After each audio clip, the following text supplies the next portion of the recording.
Hello everyone, welcome to IAS Point. आज हम यहाँ पे बात करेंगे समान अधिकार से रिलेटेड कुछ बातें हैं, इसको देखेंगे क्योंकि अभी जो ये चैप्टर चल रहा है अपना नागरिकता वाला, तो इसमें इसका नेक्स्ट पॉइंट है, तो इसको जल्दी से डिटेल से देखेंगे। एंड उसके बाद आप लोग एंड तक बने रहिएगा क्योंकि एंड में हम लोग क्या कर रहे हैं इस टाइम पे, मैंने कल से ही शुरू किया है कि जितने भी अभी तक हमारे संविधान में संशोधन हुए हैं उनको एक एक करके कवर कर रहे हैं, ठीक है, क्योंकि वो काफ़ी इंपॉर्टेंट होते हैं हमारे एग्ज़ाम के लिए, तो ये जानना ज़रूरी होता है, इसलिए साथ साथ होता चलेगा तो बेटर रहेगा। देन हमने कल पहले संशोधन की बात की थी, कब हुआ था, कैसे हुआ था, कि किस कब में उसका टारगेट क्या था, और आज हम दूसरे तीसरे की बात करेंगे, ठीक है।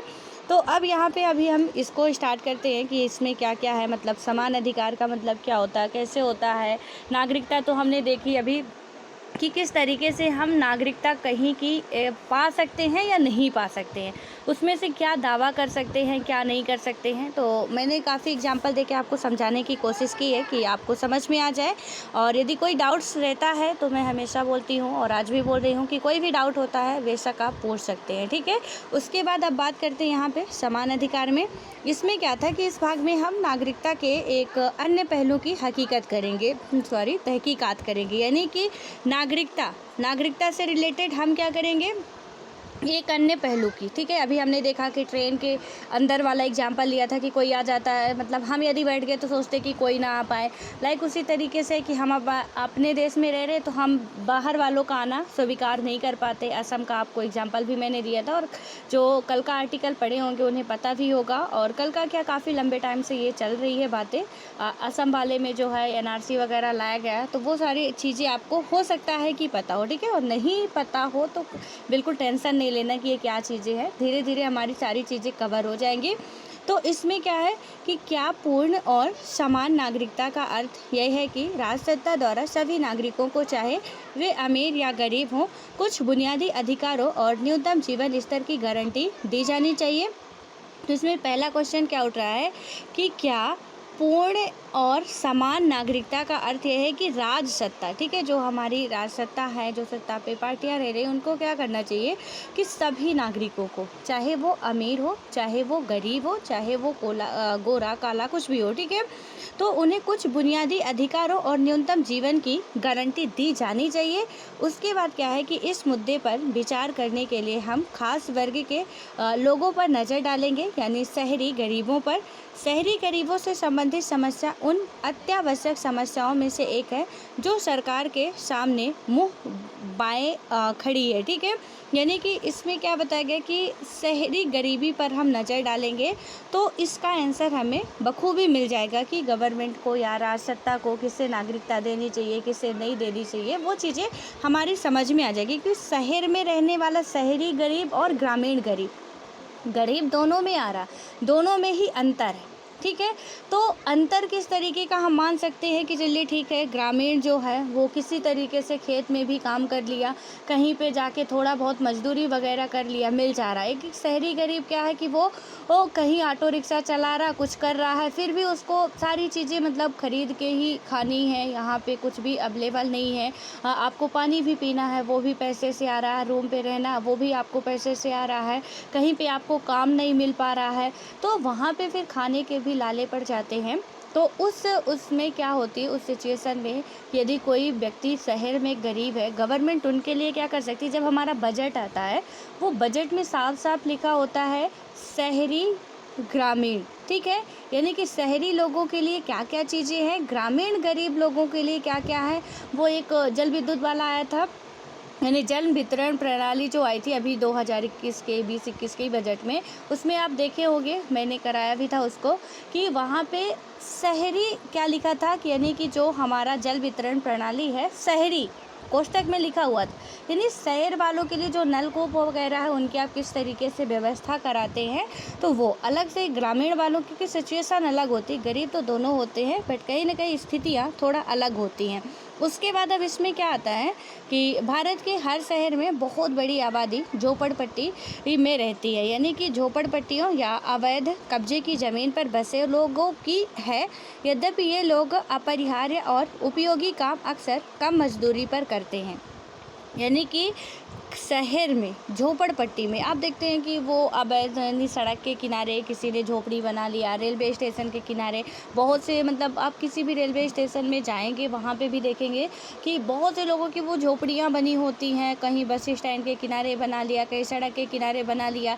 तो ये क्या होता है, गवर्नमेंट की ज़मीन होती है और इसमें यदि हम जाके अवैध कब्जा कर रहे हैं तो कभी भी क्या होता है, आप एक डीएम बनने जा रहे हैं और वहाँ पे क्या होता है, मतलब जो भी प्रशासनिक अधिकारी आप बनेंगे तो उनमें से कहीं ना कहीं आपको ये सारी चीज़ें फेस करनी होती है कि आपके सड़क डेवलप कराना चाह रहे हैं एंड इधर भी अवैध बस्तियां बसी हुई हैं और उधर भी अवैध बस्तियां हैं। तो इससे क्या होगा कि प्रॉब्लम्स क्रिएट हो सकती है। तो इसलिए क्या करना पड़ता है, हमें वो चीज़ें सोच समझ के चलनी पड़ती है कि किस तरीके से उनके लिए सरकार क्या कर सकती है, क्योंकि आप भी कहीं ना कहीं सरकार के ही अंग माने जाते हो। ठीक है, जब हम एक पद पा जाते हैं तो वहाँ पे फिर हमारी भी रिस्पॉन्सिबिलिटी बनती है कि किस तरीके से हम क्या करें कि यहाँ से इन्हें उठा रहे कि हमें ये दिख रहा कि ये यहाँ पर अवैध कब्जा किए, बट हमें ये नहीं दिख रहा कि इनके पास कहीं अवैध है ही नहीं, तो अवैध कब्जा करने पर ये मजबूर है। हालाँकि गवर्नमेंट ज़मीन वगैरह देती है। खैर उसके बाद हम देखते क्या होता है, यद्यपि ये लोग क्या करते हैं, अपरिहार्य और उपयोगी काम अक्सर कम मजदूरी पर करते हैं। यानी कि अब वो पेट पालने के लिए तो कुछ तो चाहिए होता है और उस टाइम पे वो क्या करते हैं कि आप बहुत बड़ा से बड़ा काम करा लो, मतलब मलबा उठाना जैसे गंदा काम करवाओ या कुछ भी करवाओ, इन्हें क्या मतलब कम भी मजदूरी दो तो भी वो कर लेते हैं आसानी से। फिर क्या होता है, फिर भी शहर की बाकी आबादी उन्हें अवांछनीय मेहमान की तरह देखती है। उन पर शहर के संसाधनों पर बोझ बनने या अपराध और बीमारी फैलाने का आरोप मढ़ा जाता है। यानी कि शहर में जो वहाँ के मूल निवासी होते हैं वो क्या कहते हैं कि ये यहाँ कहीं से आके बसे हुए हैं, ठीक है, ये क्या कर रहे हैं, आपका ये जो भी आप नहीं कर सकते हो काम, वो सारे काम ये कर रहे हैं, कम मजदूरी में भी कर रहे हैं। लेकिन हमारी सोच क्या है कि ये दरिद्र लोग हैं, ये क्या कर रहे हैं, बीमारी यहाँ पे फैला रहे हैं, हमारे संसाधनों को कम कर रहे हैं, इसलिए ये यहाँ नहीं रहना चाहिए। वो जो वहाँ के मूल निवासी होते हैं इन पे के रहने पे समस्या व्यक्त करते हैं। ठीक है, वही ट्रेन वाला एग्जाम्पल जो है पूरे इस चैप्टर में ही आप घुमा दें तो काफ़ी है। ठीक है, वो समझ में आ जाएगा आपको कि कोई यदि एक सीट पे हम बैठ गए तो हम नहीं चाहते कोई दूसरा आए। इसी तरीके से हम जिस जगह पे रह रहे हम नहीं चाह रहे कि कोई दूसरा आके हमारे अधिकारों को बंटवारा करे, हमारी ज़मीन का बंटवारा करे या हमारे जो भी यहाँ सुकून से रह रहे हैं उसका कहीं ना कहीं बंटवारा करे, वो हमें एक्सेप्ट नहीं होता है। उसके बाद क्या होता है कि गंदी बस्तियों की स्थिति अक्सर विभत्स होती है। जो गंदी बस्ती है वहाँ की स्थिति बहुत ही मतलब भयावह होती है। ठीक है, उसमें क्या होता है कि वहाँ पे आप देखेंगे बीमारियाँ बहुत ज़्यादा होती हैं, मतलब रहना भी मुश्किल होता है, लेकिन वो रह रहे हैं। हम ये नहीं, हम वहाँ जाते हैं तो अपने नाक में मास्क लगा लेंगे, कुछ भी कर लेंगे कि इतनी ज़्यादा बदबू आ रही। हम कभी ये नहीं सोचते कि यार जब हमें 2 मिनट यहाँ पे खड़े नहीं हो पाए हम, तो जो यहाँ हमेशा रह रहे हैं उनकी क्या सिचुएशन होती होगी, उनकी क्या स्थितियाँ बनती होगी, कितने उनमें डेली बीमार रहते होंगे जो वहाँ पे हमेशा रह रहे हैं। जब हम 2 मिनट नहीं खड़े हो पा रहे तो उनकी कंडीशन को हम समझ सकते हैं कि कैसी होती होगी। लेकिन हम ये कहाँ सोचते हैं, हम तो ये सोचते हैं अरे बाप रे इतना गंदा, यहाँ पे कितनी बदबू हो रही है, हटो यहाँ से जल्दी। तो हमने अपना सुकून देखा और निकल आते हैं टाइम से। उसके बाद क्या होता है कि छोटे छोटे कमरों में कई लोग ठुसे रहते हैं। यहाँ ना निजी शौचालय होता है, ना जलापूर्ति और ना सफाई होती है। गंदी बस्तियों में जीवन और संपत्ति असुरक्षित होते हैं। जीवन भी असुरक्षित होता है और संपत्ति भी असुरक्षित होती है। तो संपत्ति होती नहीं खैर इनके पास, ठीक है, इसी में इनका ठीक ठाक रहता है कि संपत्ति ही नहीं होती है तो कोई चुराएगा क्या या असुरक्षित क्या रहेगा। बट जो भी है कि अब सब जब एक जैसे ही है तो किसी का यदि यहाँ पे बात करें तो थोड़ा बहुत है भी, बर्तन वगैरह भी है और किसी दूसरे के पास नहीं तो वो भी झटक सकते हैं। ठीक है, तो कहीं ना कहीं संपत्ति भी इसमें बताया गया कि असुरक्षित रहती है। झोपड़पट्टियों के निवासी अपने श्रम से अर्थव्यवस्था में महत्वपूर्ण योगदान करते हैं। उसके बाद क्या होता है कि अन्य पेशों के बीच ये फेरी वाले, छोटे व्यापारी, सफाई कर्मी या घरेलू नौकर, आप देखते हैं गांव में, यदि आप गांव में रहते, शहर में भी रहते हैं, ये क्या करते हैं, फिर शहरी गरीब की ही बात चल रही है, आपके घर में ही अब गर्मी का सीज़न आ रहा है, ठीक है। बखूबी आपको इस टाइम ना बहुत वो मांगने वाले कुछ आते हैं, और उसके बाद जो आते हैं मतलब फेरी वाले आते हैं, और कुछ चिप्स वाले आ गए, कोई पापड़ वाले लेके आ गया, कोई ठेले में सब्जी लेके आ गया। ऐसे छोटे मोटे व्यापारी आपको दिखते हैं, ठीक है। सफाई कर्मी हो गए, घरेलू नौकर जिसे आप रख सकते हो, नल ठीक करने वाले हो गए, और मिस्त्री होते हैं, ठीक है।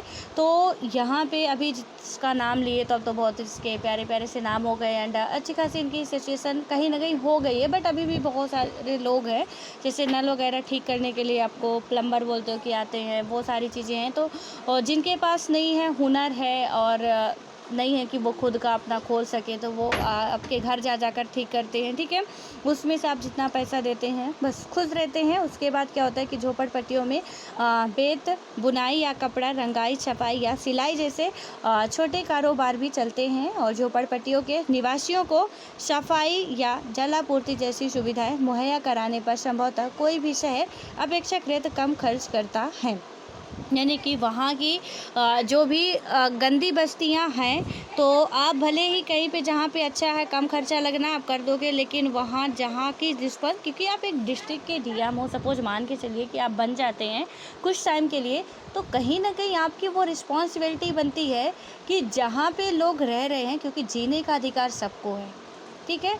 तो अब वो उन लोगों के पास, हमारे पास मोबाइल है, उन लोगों के पास हो सकता है कि नहीं हो, और हो भी तो इतने साक्षर नहीं होते हैं कि वो सारी चीज़ें वो देख सकते, कर सकते। चलो ठीक है, मोबाइल आ भी गया, हम कह देते कि आजकल एक छोटे से बच्चे के पास भी मोबाइल रहता है, तो मोबाइल भी आज 10,000 का आ रहा है, 12,000 का आ रहा है, 5,000 का आ रहा है, तो नहीं हो सकता। और हो भी सकता है तो मान के चलिए कि वो यूट्यूब देख लेंगे, कुछ वीडियोस देख लिए, और बाकी उनसे और नहीं पता होता कि इंग्लिश में क्या आता है, क्या नहीं आता है, कैसे क्या चीज़ें हैं, कुछ अब बात आप छोड़ दें तो नहीं पता होता किसी को, ठीक है। तो वो इतना अवेयर भी नहीं होते हैं, तो वहाँ पे फिर रिस्पॉन्सिबिलिटी बनती है कि जब उन्हें जीने का अधिकार है और वो गंदगी की वजह से मर रहे हैं, तो कहीं ना कहीं आपकी वो रिस्पॉन्सिबिलिटी है कि आप वहाँ पे सफाई कराएं, वहाँ पे अच्छी चीज़ें, सुविधा जो भी उनके लिए हैं सुविधाएं मुहैया कराएं, तो आपकी फिर वो जिम्मेदारी बन जाती है, ठीक है। उसके बाद क्या होता है, स्वयं सेवी संगठन और अन्य एजेंसियों सहित स्वयं झोपड़पट्टी के निवासियों में भी जागरूकता बढ़ रही है। मिसाल के तौर पर जनवरी 2004 में क्या हुआ था, फुटपाथी दुकानदारों के लिए एक राष्ट्रीय नीति तैयार की गई थी। फुटपाथी दुकानदार का मतलब जो रोड के किनारे दुकान लगाए हुए होते ठेलों पे, ठीक है। तो उनके लिए क्या किया गया था, 2004 में दुकानदारों के लिए एक राष्ट्रीय नीति तैयार की गई। बड़े शहरों में क्या हुआ, लाखों फुटपाथी दुकानदार है, और उनको क्या होता है, अक्सर पुलिस और नगर प्रशासकों का उत्पीड़न झेलना पड़ता है। इस नीति का मकसद विक्रेताओं को मान्यता और नियमन प्रदान करना था, ताकि क्या हो सके कि उन्हें सरकारी नियमों के अनुपालन के दायरे में उत्पीड़न से मुक्त कारोबार चलाने की शक्ति हासिल हो सके। यानी कि इसमें क्या हो कि जो फुटपाथ पे होते हैं, आप में से हो सकता है, मैं नहीं कह सकती कि सब बिल्कुल रिच फैमिली से ही आते हैं, और यदि रिच फैमिली से भी आते हैं तो आप लोग किसी इंस्टीट्यूट में, कोचिंग में क्या कर रहे होते, आप कोचिंग कर रहे होते, ठीक है। तो यहाँ पे क्या होता है कि हम एक मिडिल फैमिली से आते हैं, ठीक है। इतना तो एक ओवर व्यू लगा सकते हैं कि हम सब एक मिडिल फैमिली से बिलोंग करते हैं। कुछ ऐसे होते हैं जो कि बहुत ही उनकी पुअर कंडीशन होती है, उनमें से कुछ ऐसे हो सकते हैं जो कि जिनके घर के लोग, घर के सदस्य या आस पड़ोस के कोई भी मेंबर कहीं शहर में रह रहे होंगे, और वो क्या किए होंगे, ठेला, जो अपने ठेला देखा ना, कोई चाट का ठेला लगाता है, कोई फुल्की का लगाता है, कोई वहीं पे छोटे मोटे कपड़े रख लेता है, कोई हैंकी वगैरह रख लेता है, और कोई फल फ्रूट्स रख लेता है, जो भी है। तो उसमें से क्या होता है कि वहाँ पे आप रोड के किनारे रखते हो, ठीक है, रोड के किनारे रखना अलाउ नहीं होता, और जब हम रखते हैं तो नगर पालिका वाले आते हैं और हमें डंडे मार के भगा देते हैं। एक टाइम ऐसा आता है कि पूरा वहाँ की साफ़ सफाई होती है, डेली नहीं करते वो लोग, कभी कभी करती है, ठीक है। जब कभी कभी करते हैं तो आप हटा पा रहे हो तो हटा पा रहे, वरना आपका सब कुछ जेसीबी लाएंगे, सब कुछ नष्ट करके चले जाते हैं। तो ऐसी सिचुएशन आ जाती है, ठीक है। तो अब जब ऐसा हो रहा है कि आप सबको हटाया जा रहा है, फिर उनके लिए वो जाए कहाँ पे। पहले ही हमने देख चुका कि उनके पास उनकी खुद की संपत्ति वगैरह तो कुछ है नहीं, बस इस पृथ्वी पे आ गए। अब उनको जीने के लिए, भोजन के लिए कुछ चाहिए, और उसके लिए वो कहीं तो जाएंगे ना, और किसी की निजी संपत्ति में जाएंगे तो कोई तो खड़े नहीं होने देगा, यदि सपोज़ मान के चलिए कि हम आपकी संपत्ति पे आके कह रहे हैं कि हमको दुकान लगानी है या कुछ यहाँ पे खोलना है, तो आप तो बिल्कुल हमें वहाँ पे खड़े भी नहीं होने देंगे। तो जब हम नहीं खड़े होने देंगे, आप नहीं खड़े होने देंगे, तो जब आप हमें नहीं खड़े होने दे रहे, हम कहाँ जाएँगे? हम तो फिर गवर्नमेंट जो भी प्लेस होगा वहीं पे चुनेंगे कि यहाँ तो सरकार ही है, ठीक है, सरकार की ज़िम्मेदारी है कि वो सबको देगी, तो हम भी यहाँ पे आके लगा सकते हैं, और इसीलिए वो जाते हैं, ठीक है। तो यहाँ पे जाते भी हैं तो कभी-कभी साफ़-सफ़ाई में वो लोग फिर उनका जो भी है गिराव वगैरह देते हैं, पूरा नष्ट कर देते हैं।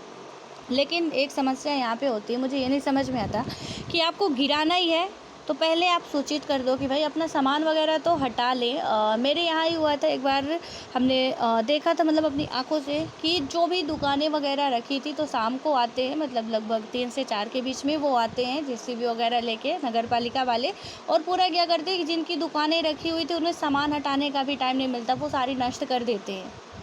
तो पहले आपको बता देना चाहिए था कुछ, तो मतलब एक बहुत ही टाइटली आपको ये सचेत कर देना चाहिए था कि आप इसे हटा लो, यहाँ पे ये होने वाला है या हम करने वाले हैं, या हमारी अब हमें अपनी ज़मीन की ज़रूरत है, सरकार को ज़रूरत है, वो कुछ यहाँ पे करने वाली है, तो वो चीज़ें कुछ तो हटा लेंगे। और हटाएंगे नहीं तो कम से कम ये तो नहीं रहेगा ना कि सरकार ने हमें पहले सूचना नहीं दी, सीधे तौर पे आप तो उस पे सेफ रहोगे। लेकिन ऐसा कुछ नहीं, वो मतलब हड़बड़ा के अपना इधर-उधर हटा रहे हैं जितना भी हटा पा रहे हैं, अदरवाइज़ सब कुछ उनका नष्ट हो जा रहा है और कुछ मिलता भी नहीं है। क्योंकि गरीब का हमेशा चारों तरफ से ही पेट मारा जाता है, चाहे सरकार के द्वारा हो, चाहे आम आदमी के द्वारा हो, किसी के द्वारा भी हो, गरीबों को ही सब अपना मोहरा बनाते हैं, ठीक है।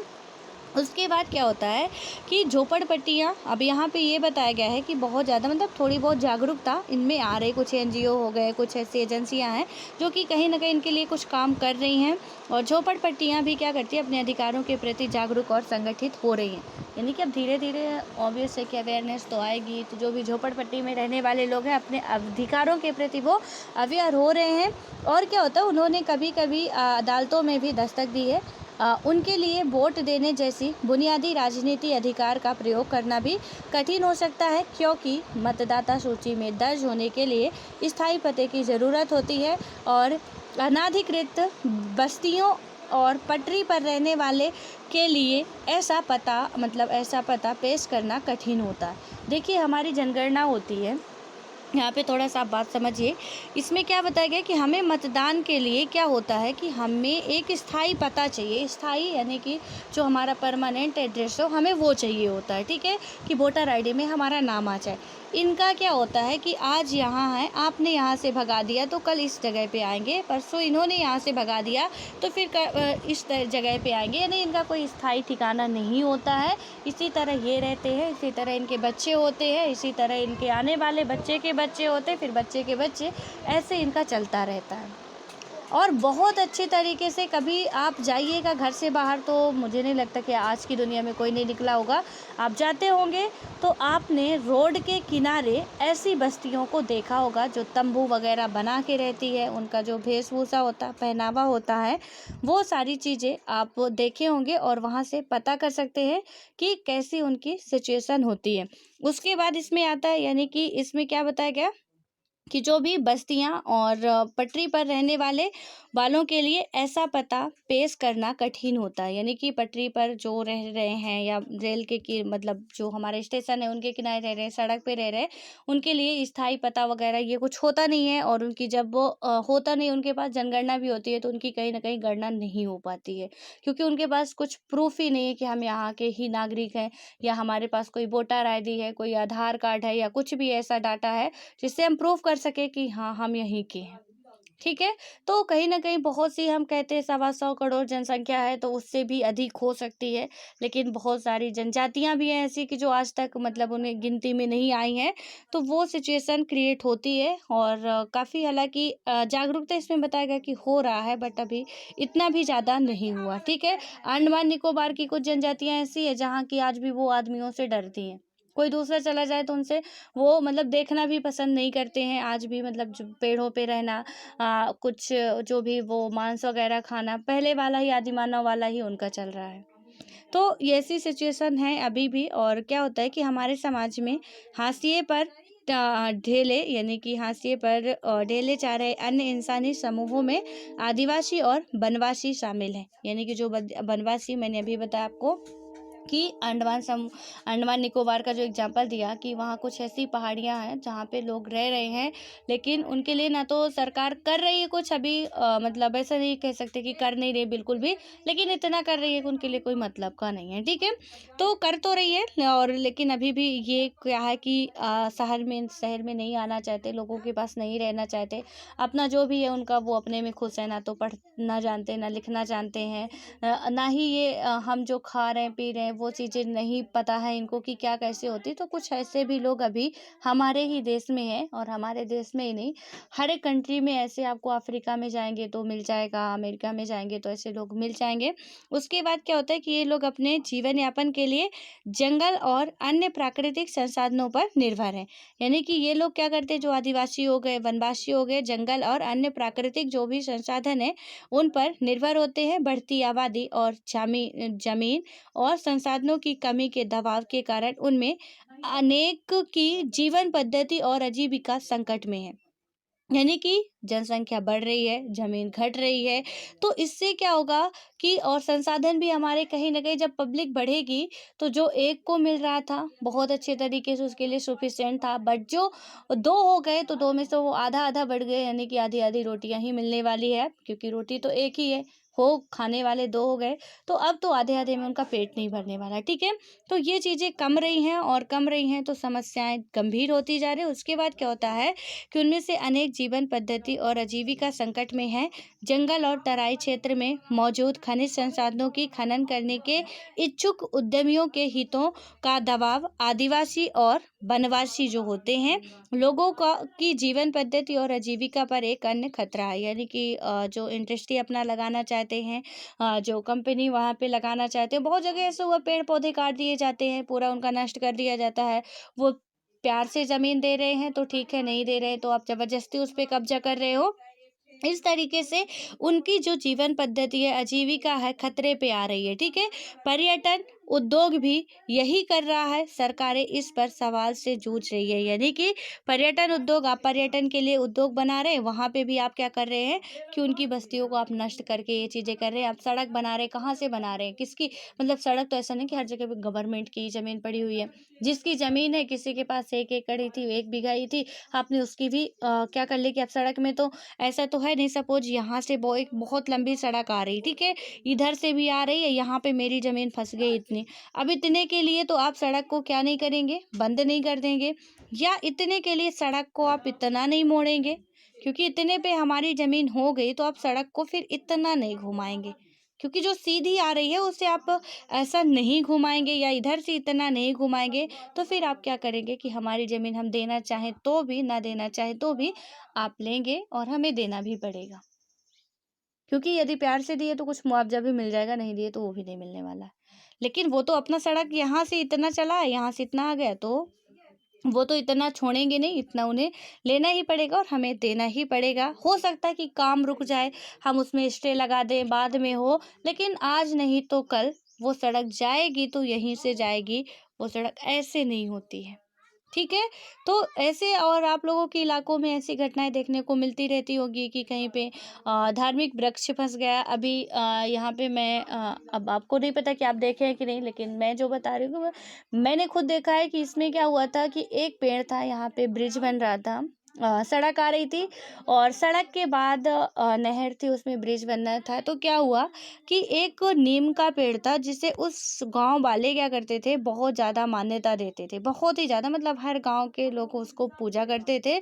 उस नीम के पेड़ की वजह से मतलब सड़क इतनी पूरी आ गई, ठीक है, यहाँ से पूरी आ गई, इतने में स्टे लग गया, वो सड़क आगे नहीं बढ़ पाई।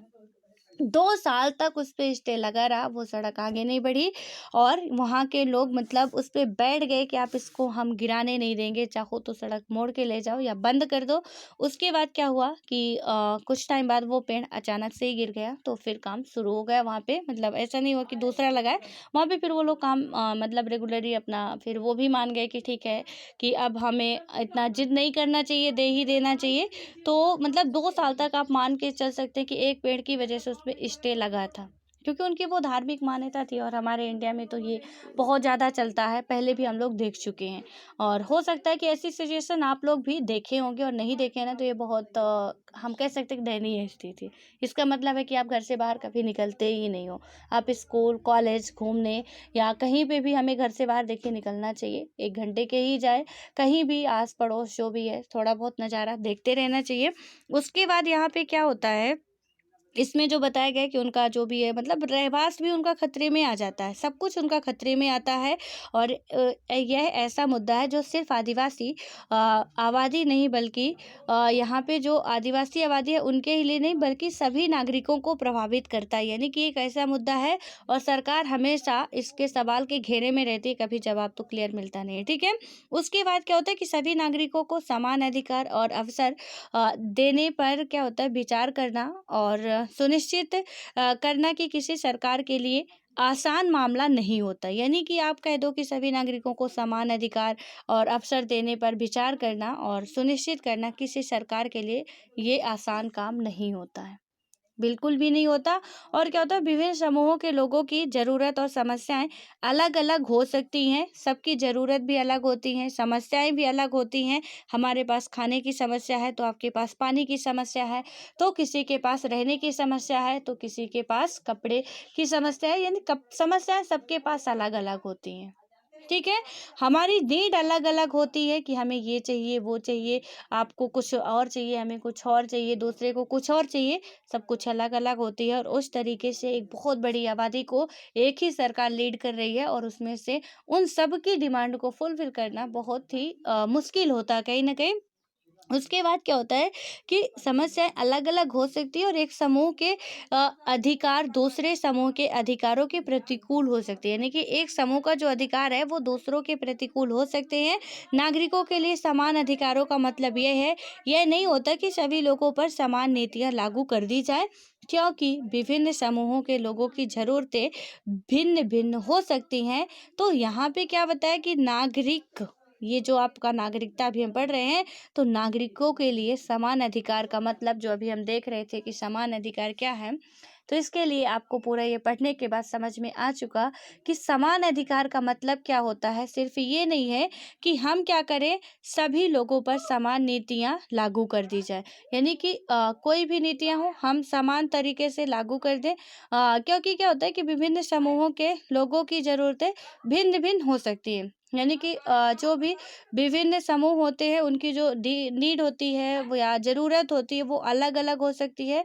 और यहाँ पे क्या होता है कि अगर प्रयोजन सिर्फ नीति बनाना नहीं होता, यानी कि अगर प्रयोजन क्या होता है जो सिर्फ नीति बनाना नहीं होता जो सभी लोगों पर एक तरह से लागू हो, बल्कि क्या होता है लोगों को अधिक बराबरी पर लाना है, तो नीतियां तैयार करते वक्त लोगों की विभिन्न ज़रूरतों और दावों का ध्यान रखना होगा। यानी कि सबको हमें, यदि इसमें बताया गया कि हम तो एक जैसे कर नहीं सकते, दैट मीन्स हम का मतलब सरकार जो हमारी है वो सबकी चीज़ें, सबकी ज़रूरतें, सबकी आवश्यकताएं, समस्याएं एक नहीं होती और एक नहीं होती।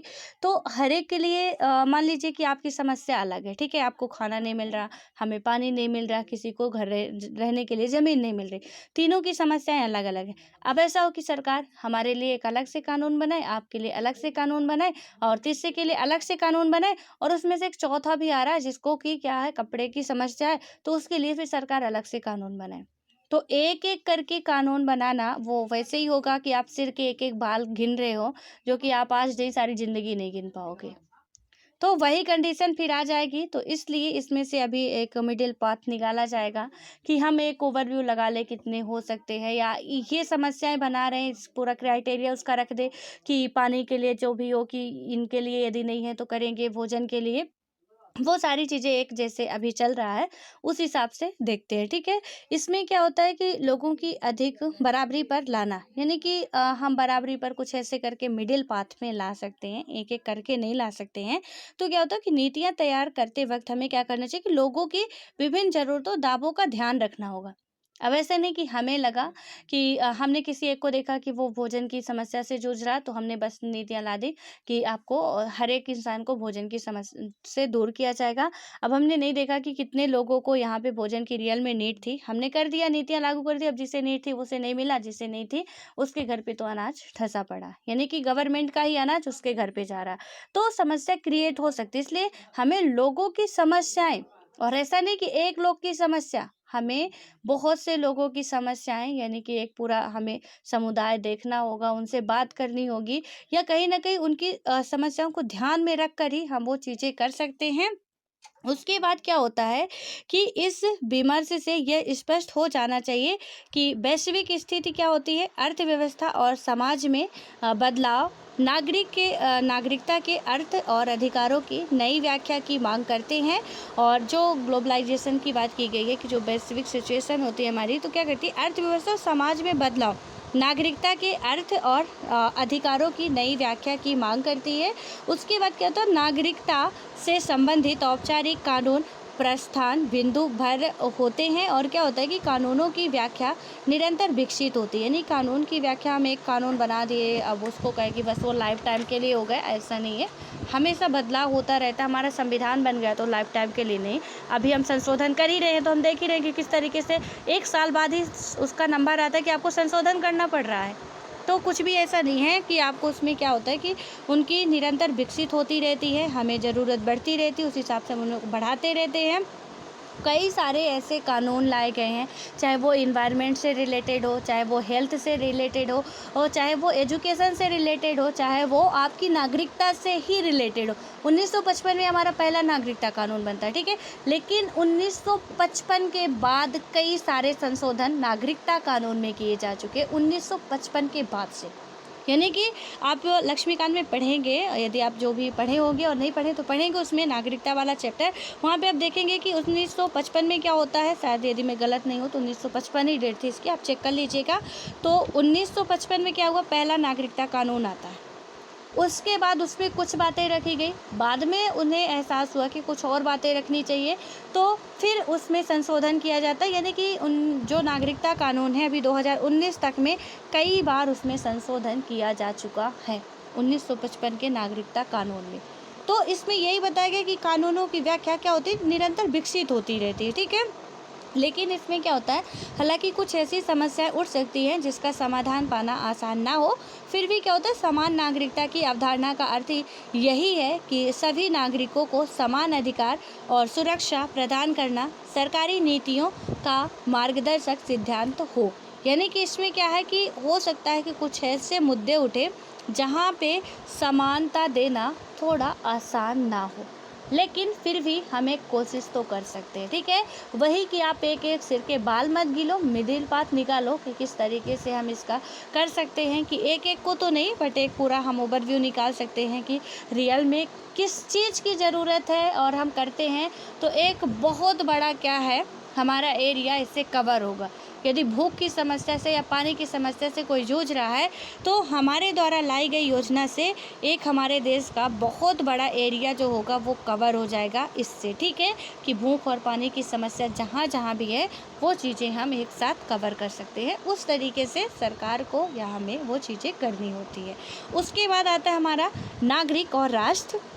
इसको हम देखेंगे, अभी ये पूरा समान अधिकार के बारे में ही हम लोग बात कर रहे थे कि समान अधिकार क्या है। थोड़ा सा यहाँ पे आप यदि इसको देखेंगे तो नागरिकता, समानता और अधिकार, ठीक है, इसमें इन तीनों का क्या मतलब है यहाँ पे बताया गया है कि जो सुप्रीम कोर्ट है हमारा यानी सर्वोच्च न्यायालय ने क्या किया कि मुंबई की झोपड़पट्टियों में रहने वालों के अधिकारों के बारे में समाजकर्मी ओल्गा टेलिस की जनहित याचिका ओल्गा टेलिस बना मुंबई नगर निगम पर क्या किया था, 1985 में एक महत्वपूर्ण फैसला दिया।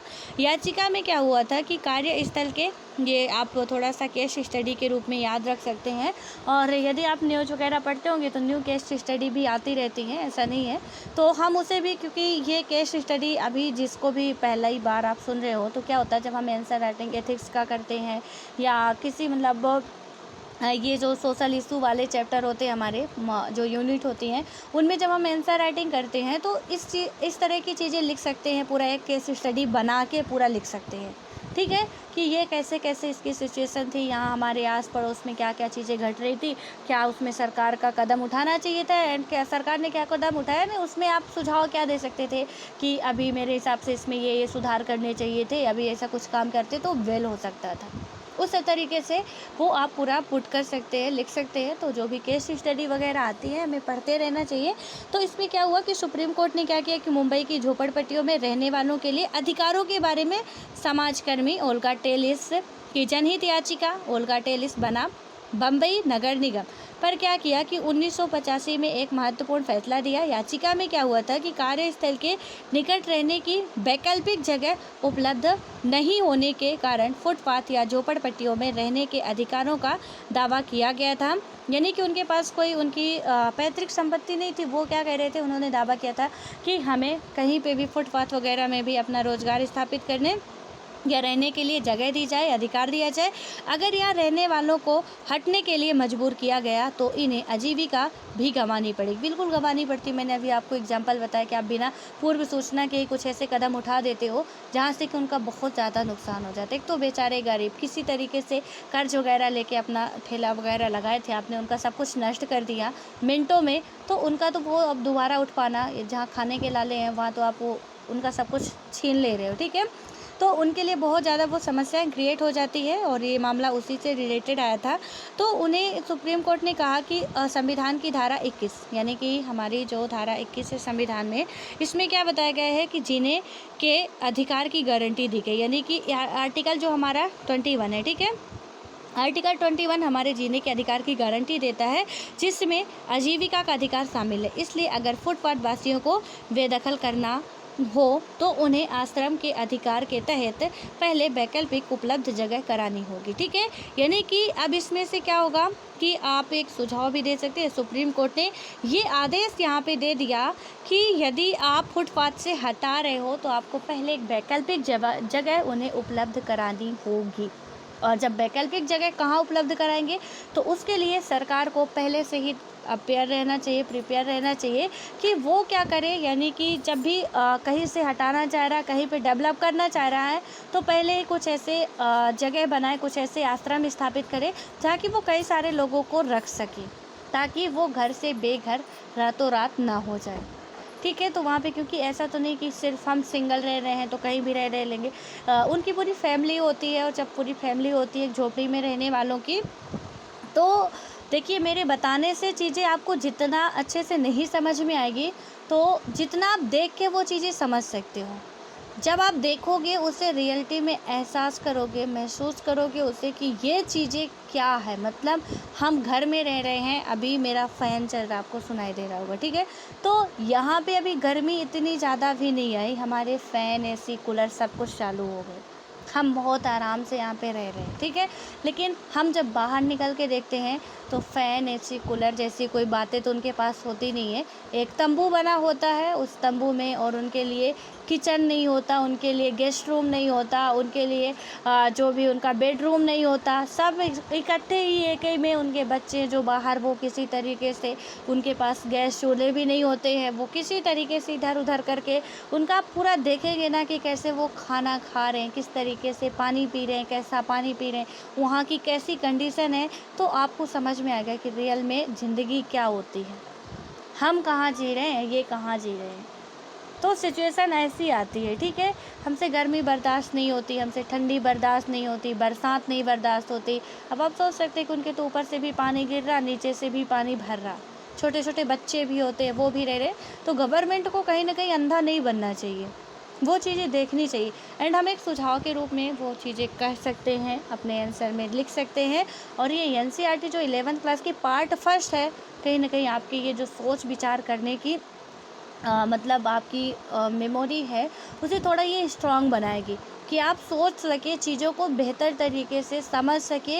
एंड एक आप क्या कर सके अपने हिसाब से, किसी और के हिसाब से नहीं कि बुक में क्या लिखा, कहाँ से लिखा, चीज़ों को समझने के बाद अपने हिसाब से खूबसूरत सा आंसर दे सके कि जिसमें 150 वर्डों में हम क्या करें, सारी समस्याओं को समेट दें। समस्याओं के साथ साथ समाधान भी अभी करना है इसमें। कि सबको हम समाधान देते हुए इनको हम कंक्लूजन तक पहुंचा दें। ठीक है, तो आई होप कि आपको ये समझ में चीज़ें आ रही होंगी। नहीं आ रही तो मैं बार बार बोल रही हूँ, जो भी नहीं आ रहा शब्द समझ में प्लीज़ आप पूछ सकते हैं, कोई भी डाउट हो आप पूछ सकते हैं इस सब्जेक्ट से रिलेटेड। ठीक है, अब उसके बाद हम आते हैं अपना जो आज का हमारा संशोधन पढ़ना था, इसको आज इतना ही करेंगे। नागरिकता और राष्ट्रीय जो नागरिक और राष्ट्र है उसको कल देखेंगे। ठीक है, तो इसको जो हम कल किए थे उसको एक बार क्विक रिवीजन करते हैं, देन नेक्स्ट बढ़ते हैं कि क्या है। यहाँ पे हमने कल क्या किया था, पहला संविधान संशोधन किया था। ठीक है, और आप लोग जो भी नोट्स नहीं बनाए होंगे तो प्लीज़ बना लीजिए आप लोग नोट्स, क्योंकि 104 है, अच्छे तरीके से करेंगे। 2-4 पन्ने की आएगी तो बना लीजिए, और या कि अपनी नोट्स में कहीं पे लिख लीजिए जहाँ पे ढूंढना ना पड़े आपको, टाइम वेस्ट ना हो, जल्दी मिल जाए। या तो आप कहीं पे अपने रूम पे ही उसको लिख के फिर चस्पा कर लीजिएगा, यानी कि उस पर पिन वगैरह कर लीजिएगा, जो भी आप करते होंगे उस तरीके से आप बना लीजिएगा। ठीक है, ताकि आपके सामने रहे, उठते बैठते याद हो जाए। तो पहला हमारा क्या था, कब हुआ था, 1951 में हुआ था। उसके बाद इनके हमने देखा था कि उस टाइम पे पीएम कौन थे, तो JL नेहरू जी थे, और प्रेसिडेंट कौन थे, तो हमारे राजेंद्र प्रसाद जी थे। और इनका लक्ष्य क्या था, भूमि संबंधी सुधारों को लागू करना था। और इसी के तहत क्या किया गया था, पहले संविधान संशोधन 1951 के तहत ही 9वीं अनुसूची को ऐड किया गया था। एंड 9वीं अनुसूची में संसद के द्वारा कोई भी विषय रखे जाएंगे, उसमें क्या होगा कि आपको वहाँ पे न्यायालय में आप उसे चुनौती नहीं दे सकते हैं, ऐसा कहा गया था। ठीक है, देन इसके बाद एक और इसमें जोड़ा गया था कि आर्टिकल जो 31 है उसे तो पूर्ण रूप से ख़त्म कर दिया गया था, वहाँ पे 31A और 31B ऐड किया गया था। और उसके बाद इसमें था कि मतलब आर्टिकल 15 में 15(4) जोड़ा गया था। ठीक है, तो इसी संशोधन के तहत ये 54 लाया गया था। तो यहाँ पे क्या हुआ, 15 और 4, ये 54 का मतलब ऐसे मत समझ लीजिएगा कि कुछ ऐसे मैं लिख के इसलिए बता रही हूँ, ये 54। ठीक है, इसमें क्या हुआ था कि राज्य और मतलब राज्य सामाजिक और शैक्षणिक रूप से पिछड़े वर्गों के नागरिकों की उन्नति के लिए विशेष प्रावधान कर सकता है। तो ये था हमारा संशोधन जो पहला था। दूसरा संशोधन है वो इम्पोर्टेंट हमारे लिए इतना ज़्यादा नहीं है, बस आप एक उसका ओवरव्यू सुन लीजिए कि ओवरऑल उसमें बातें क्या की गई हैं, लिखना नहीं उसे। ठीक है, तो दूसरा संशोधन हमारा होता है 1992 में, सॉरी 1952 में, जहाँ पे लिखना होगा मैं आपको बताऊंगी कि ये चीज़ें आपको लिखनी है। आप कभी नोट्स बनाने का मतलब होता है कि हम उतनी चीज़ें लिखें जो हमें नहीं आती हैं, जो हमारे लिए इम्पोर्टेंट नहीं है या जो हमें नहीं आता वो चीज़ें हमें लिखनी चाहिए। सॉरी, जो इम्पोर्टेंट नहीं है वो नहीं लिखनी चाहिए, जो नहीं आता वो लिखनी चाहिए। तो जो मैं बताऊंगी बस लिखना सिर्फ उतना ही है, सुनना सब चीज़ें। ठीक है, इसमें हमने देखा दूसरा, यदि हम सेकंड अमेंडमेंट की बात कर रहे हैं तो इसमें क्या हुआ था, 1952 में ये हुआ था। और इसके अंतर्गत क्या था कि 1951 की जो जनगणना के आधार पर लोकसभा में प्रतिनिधियों को पुनर्व्यवस्थित किया गया था। यानी कि 1951 में जनगणना जो हुई उसमें से उसके आधार पर लोकसभा में जो प्रतिनिधि थे, ठीक है, तो उनमें क्या किया गया था, उन्हें पुनर्व्यवस्थित किया गया था। उसमें जो हमारा ये अमेंडमेंट दूसरा आया था तो उसमें उसको पुनर्व्यवस्थित करने की बात की गई थी, तो इतना खास नहीं है। अब हम आते हैं तीसरे में, यानी कि तीसरा जो हमारा संविधान संशोधन हुआ था उसमें क्या क्या बातें कही गई थी, इसे आपको लिखना है। तो तीसरे हमारा जो थर्ड हमारा संविधान संशोधन है इसमें आप लिखेंगे, ये पहले सबसे पहले तो हुआ कब था, तो ये हुआ था 1954 में। पहला कब होता है, 1951 में, दूसरा होता है 1952 में, तीसरा संविधान संशोधन हमारा होता है 1954 में। ठीक है, उसमें क्या हुआ था कि मतलब उस टाइम भी जो हमारे प्रधानमंत्री थे वो जवाहरलाल नेहरू ही थे और डॉक्टर राजेंद्र प्रसाद प्रेसिडेंट थे। ठीक है, इसमें मेन टारगेट क्या था, यानी कि संविधान संशोधन किस लिए करना जरूरी हो गया था या क्यों किया गया था, इसमें आप लिखिएगा जो इसका लक्ष्य है। यहाँ पे इसका लक्ष्य क्या था कि खाद्य पदार्थों के संबंध में केंद्र को शक्तियाँ प्रदान करना था। ठीक है, यानी कि इसमें क्या था, पहले खाद्य पदार्थ का जो था कि स्टेट बस का विषय रख दिया गया था और उसमें से स्टेट वाले जो करें तो करें, ना करें तो ना करें, कुछ ऐसा सिस्टम चल रहा था। और उसमें क्या हुआ कि समझ में आया कि ये समस्या कहीं ना कहीं स्टेट बस नहीं संभाल सकता। तो फिर क्या किया गया कि यहाँ पे आपको ये लिखना है। ठीक है, क्या लिखना है कि खाद्य पदार्थों के संबंध में केंद्र को शक्तियाँ प्रदान करना, यानी कि जो खाद्य पदार्थ से रिलेटेड है, अब खाद्य पदार्थ केंद्र सूची के विषय में रखा गया। तो ये कब रखा गया, 1954 में तीसरे संविधान संशोधन के तहत, और आवश्यक खाद्य पदार्थों को राज्य सूची से संघ सूची में करना। आप इसके नीचे लिखेंगे कि आवश्यक खाद्य पदार्थों को राज्य सूची से संघ सूची में करना, और ये क्या था हमारा कि खाद्य पदार्थों के संबंध में केंद्र को शक्तियाँ प्रदान करना। ठीक है, मैं यहाँ पे आप मेरे साथ साथ ही लिखते चलिए, थोड़ा मैं स्लो बोलूँगी, आप लोग लिख लें। तो अब इसमें ये हुआ हमारा तीसरा संविधान संशोधन। उसके बाद आता है हमारा चौथा संविधान संशोधन। तो अब थोड़ा थोड़ा है तो इसको भी लिख ही लीजिए आज। तो चौथे संविधान संशोधन में क्या बातें की गई थी और चौथा संविधान संशोधन हुआ कब था? इसमें चौथा संविधान संशोधन जो है वो हमारा 1955 में होता है। कब होता है ये हमारा संविधान संशोधन? 1955 में। ठीक है, आप चाहें तो डेट इसकी लिख सकते हैं, लेकिन ये चौथा भी इम्पोर्टेंट नहीं है, अभी विषम संख्या वाले ही इम्पोर्टेंट है हमारे लिए बस। लेकिन ये ना रहे कि मैडम ने बताया नहीं था, आपको मैं बताऊंगी, आपको मैं ये भी कह रही हूँ कि आप लिखना नहीं है, लिखिएगा मत, अपनी नोट्स भरना नहीं है, हमें पढ़ना है, काम की चीज़ें पढ़ना, उसके आगे नहीं पढ़ना है। तो चौथे संविधान संशोधन कब हुआ था? 1 साल बाद ही होता है, 1955 में होता है। और इसके अंतर्गत क्या होता है कि व्यक्तिगत संपत्ति को लोकहित में राज्य द्वारा हस्तगत किए जाने की स्थिति में न्यायालय इसकी क्षतिपूर्ति के संबंध में परीक्षा नहीं कर सकती है।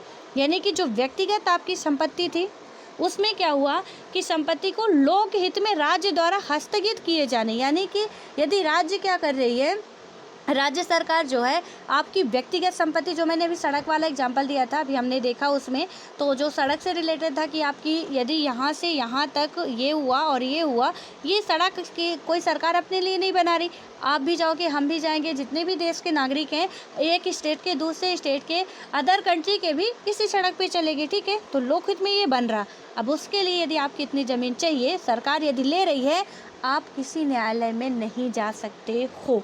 ये हमारा संविधान संशोधन चौथा ऐसा बात कह रहा है। ठीक है, कि इसकी क्षतिपूर्ति के संबंध में क्या कर सकते हैं कि न्यायालय में इसकी क्षतिपूर्ति के संबंध में परीक्षा नहीं दी जा सकती है, न्यायालय में आप इसके लिए न्याय की बात नहीं कर सकते हो सीधे तौर पे। ये हमारा संविधान संशोधन चौथा कहता है। ठीक है, उसके बाद क्या आता है, डेट याद रखिएगा कब हुई थी, 1955 में हुआ था। देन इसके बाद हमारा अभी JL नेहरू जी ही चल रहे हैं। तो यहाँ पे हमने पहला देखा 1951, ये रिवीजन भी साथ साथ करते जाएंगे, ये तो तय है। ठीक है, तो इसमें पहला संविधान संशोधन हुआ 1951 में हमारा। इसमें क्या था कि यहाँ पे जो पहला संविधान संशोधन था वो भूमि सुधार से रिलेटेड था। उसके बाद क्या हुआ यहाँ पे क्या हुआ, उसके बाद क्या होता है यहाँ पे, सॉरी वो थोड़ा दीदी की लड़की है तो अब परेशान कर रही है। ठीक है, तो अब चलते हैं, आगे बढ़ते हैं। यहाँ पे क्या होता है, जो हमारा हमने पहले देखा कि पहला संविधान संशोधन 1951 में हुआ। उसमें क्या था, टारगेट मेन क्या था, आपको ना भी याद रहे कि कौन प्रेसिडेंट था कौन नहीं था, बट एक है कि आपको याद ही रहेगा, क्योंकि हर 5 साल पे वो चेंज होते थे। और जिस तरीके से आप देख रहे हैं कि पंचवर्षीय योजना है, या 5 साल का आप लगा सकते हैं कि 1951 से 52, 53, 54, 55 तो अभी वही होंगे। ठीक है, तो यहाँ पे क्या हुआ कि भूमि सुधार से रिलेटेड बात की गई पहले संविधान संशोधन में। दूसरा संविधान संशोधन 1952 में होता है। दूसरे संविधान संशोधन में क्या बात करता है कि जो लोकसभा में प्रतिनिधियों की पुनर्व्यवस्थित किए जाने की बात की जाती है। तीसरा संविधान संशोधन में हम देखते हैं कि क्या बात होती है, जो हमारा ये जो आवश्यक खाद्य पदार्थ राज्य सूची के अंतर्गत विषय राज्य सूची में लिखा गया था, उस खाद्य पदार्थ सब्जेक्ट को कहाँ पे रखा गया, तो केंद्र सूची में इसको रखने के लिए हमारा आता है तीसरा संविधान संशोधन 1954। ठीक है, उसके बाद आता है हमारा चौथा संविधान संशोधन, और इसमें क्या बात की जाती है कि यदि लोक कल्याण के लिए राज्य सरकार के द्वारा आपकी ज़मीन को, आपके निजी ज़मीन को वो हस्तगत कर रहा है, तो आप उसके लिए न्यायालय नहीं जा सकते हैं। ये हमारा चौथा संविधान संशोधन कहता है। चौथा संविधान संशोधन कब हुआ था, तो तीसरे के जस्ट 1 साल बाद, यानी कि 1954 के बाद 1955 में होता है। उसके बाद 1955 में ही 5वां संविधान संशोधन होता है, और 5वें संविधान संशोधन को आपको लिखना है कि इसमें क्या बातें कही गई थी। तो इनमें 5वें संविधान संशोधन में अभी 1955 ही है, मैंने अभी बताया कि 5 साल तक हमारे प्रधानमंत्री होते हैं, राष्ट्रपति होते हैं, इनका कार्यकाल जो होता है 5 साल तक होता है। 1950 में बनते हैं, और जब 1951 में पहला चुनाव हुआ तो 1950 में नहीं हुआ था। ठीक है, तो 1951 में जब पहला चुनाव होता है तो 1951 से 55 आप लगा सकते हैं कि कौन राष्ट्रपति होगा, कौन प्रधानमंत्री होगा, ठीक है। तो इनमें से क्या हुआ कि जब 1955 में फिर से हमारा क्या आता है, मतलब 1955 में 2 संविधान संशोधन हुए थे, चौथा और पाँचवा। चौथे पे हमने देख लिया, पाँचवा आप लिखना है। इसमें क्या हुआ था, ये भी 1955 में ही होता है। इसके जो पीएम थे वो थे JL नेहरू ही थे, यानी जवाहरलाल नेहरू, और जो प्रेसिडेंट थे वो थे डॉक्टर राजेंद्र प्रसाद जी, ठीक है। इनका मेन उद्देश्य क्या था, 5वें संविधान संशोधन का राज्यों के पुनर्गठन, यानी कि राज्य केंद्र पुनर्गठन क्षेत्र सीमा एंड नामों को प्रभावित करने वाले प्रस्तावित केंद्रीय विधान पर अपने मत देने के लिए राज्य मंडलों हेतु समय सीमा का निर्धारण था, ठीक है। और इसमें क्या था, 3री अनुच्छेद में संशोधन किया गया था, यानी कि आर्टिकल 3 में क्या किया गया था, संशोधन किया गया था। और आर्टिकल आपका 3 क्या कहता है ये आपको बताना है, ठीक है, क्योंकि ये आर्टिकल हम लोग पूरा अच्छे तरीके से कवर कर चुके हैं। एंड आर्टिकल 3 में मैं भी थोड़ा सा आपको बता देती हूँ कि क्या है, और आप देख लीजिएगा उसको, वहीं पे आप लिख लीजिएगा जहाँ पे ये लिख रहे हैं आर्टिकल 3, थोड़ा कोष्टक में आप नोट करके कुछ करके लिख लीजिएगा।